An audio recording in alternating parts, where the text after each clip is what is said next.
Hello, good afternoon. Ito po ito sa loob ng Good Shepherd. Ang ganda ng garden nila.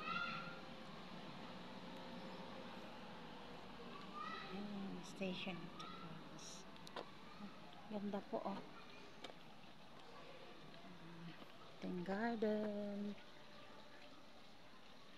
First time ko po makapunta dito sa Good Shepherd. Ayan po ayan. Ang dami pong bumibili ng mga pasalubong.